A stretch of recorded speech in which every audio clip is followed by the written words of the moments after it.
Okay, so we're now moving on to a new unit, and the new unit is addition and subtraction of two-digit numbers. So before we really get into addition and subtraction of numbers, what we need to do is we need to remember our number bond facts to 10. Okay, so that's what this lesson is going to be all about to begin with. Okay, so what I'd like you to do now is I'd like you to pause the video and have a little practice at your 2 times table. You should now recognise that all of our 2 times table are even numbers, okay? So have a little go at going through the YouTube video now and you can sing along. And also you could maybe log on to Hit the Button and have a little go at doing your timetables out of order.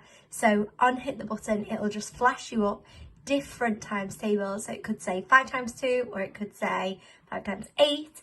And it's really important to try to learn those timetables out of order as well as in an order as well. Okay, so you can go ahead and do that now. With another new unit comes another new big picture. So have a look at the big picture and I want you to pick out all of the mathematics in that picture. So for example, I'm looking at these trees over here and I can see there are 1, 2, 3, 4, 5, 6, 7, 8 trees and 2 people. 8 trees add 2 people is 10 items all together. Okay, let's see if you can pick out any more maths within this picture. You can pause the video now and have a little think, or you can have a chat to your grown-ups about the different maths within this picture. Okay, then what I would like you to do is I would like you to do your do now activity. Okay, so in your do now activity, what I want you to do is I want you to find your number bonds to 10. Now they're in these little houses, okay? So on these little houses, it says 6 and 3. Is that a number bond to 10? No, it's not, so don't you circle it.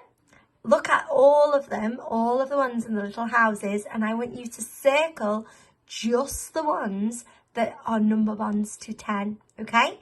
And then what I would like you to do is underneath in this section here, I would like you to write the calculation for the number bond that you've circled, okay? So I'm looking at this one here, and inside the house, it's got a 7 on that side and 3. Now I know that 7 add 3 equals 10 because I know my number bonds. 7 and 3 go together to make 10. So I'm going to write the equation or the calculation down here to the one that I have circled, okay? So 7 add 3 equals 10, okay? So you need to go ahead and do that for each one of the number bond pairs that you find. Okay, now it's time for our key vocabulary. So it's my turn, your turn. Are you ready? Number bond, part, whole, ones, tens. Excellent work. So whenever you're having a discussion in today's lesson, you can use this key vocabulary and this will structure your talk throughout the lesson. Okay, so here's your new learning, okay? So Miss Thompson has spoken a little bit about number bonds already, and a number bond is just a pair of numbers that go together to give a whole number, okay? So I'll just show you an example now. You can have a number bond to any whole number. So any whole number that you have, you can have number bond pairs or number bonds to it, okay? So the number bond here is, the whole number, here is the number 6. And let's look at all the number bonds to the number 6. We've got 0 and 6, 1 and 5, 2 and 4, 3 and 3, 4 and 2. Oh, what do you think the next one's going to be? 5 and 1 and 6 and 0. Okay, so they are all your number bonds to 6. Let's have a look at the next slide. So like I said, you can have a number bond to any whole number. So this time, let's look at the whole number 7 and look at the number bonds. 0 and 7, 1 and 6, 2 and 5, 3 and 4, 4 and 3, 5 and 2, 6 and 1, and 7 and 0. Okay, what do you notice about these numbers?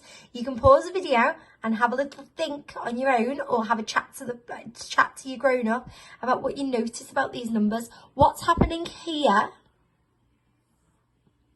and what's happening here. Off you go.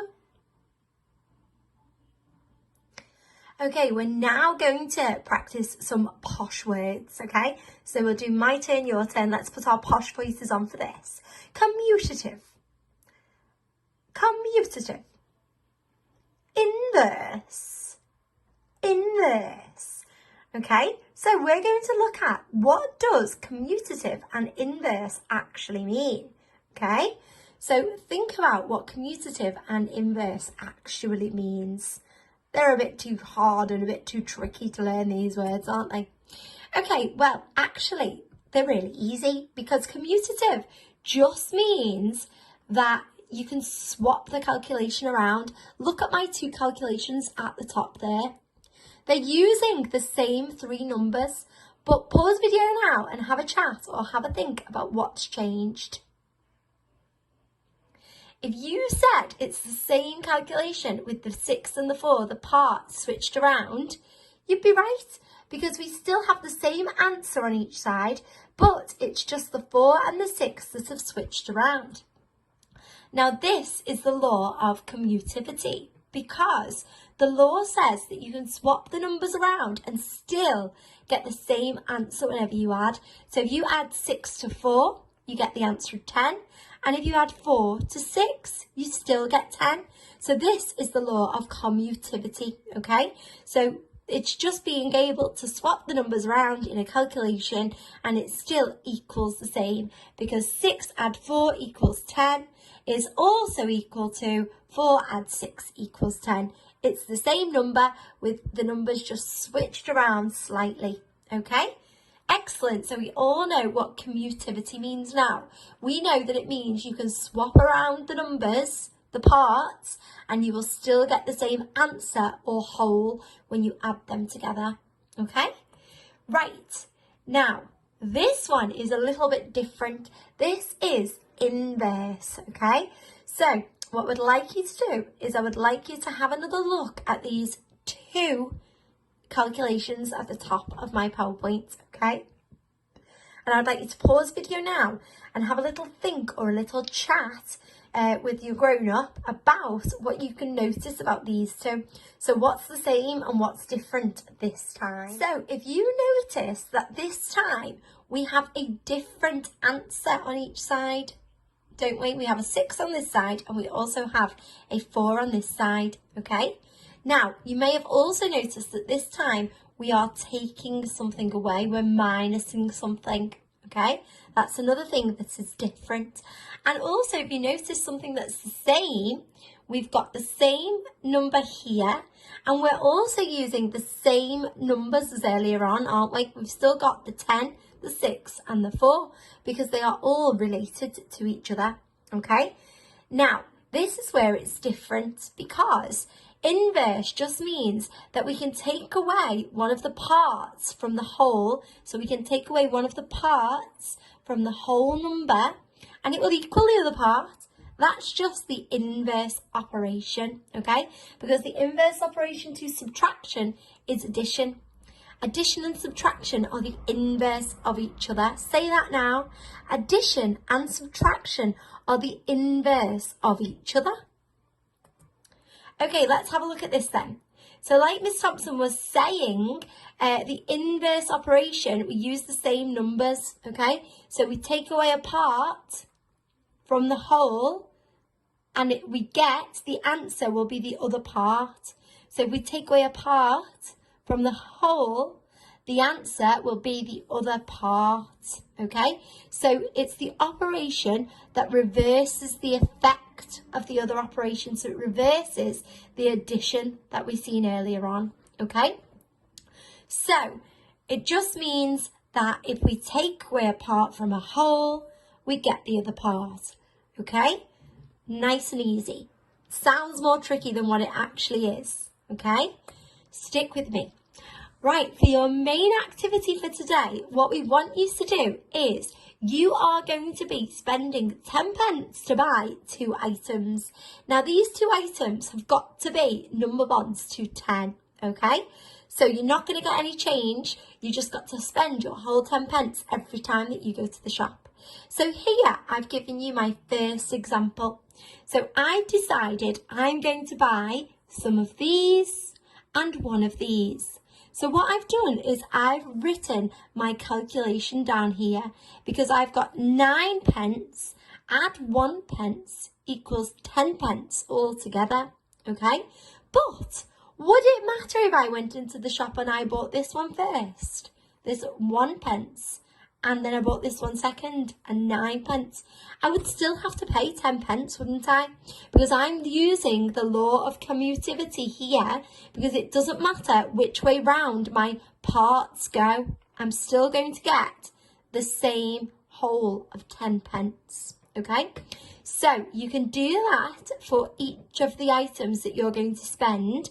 And then what you're going to do is you're going to challenge yourself and you're going to try to write the inverse operation as well. So when you're writing your inverse operation, remember you start with...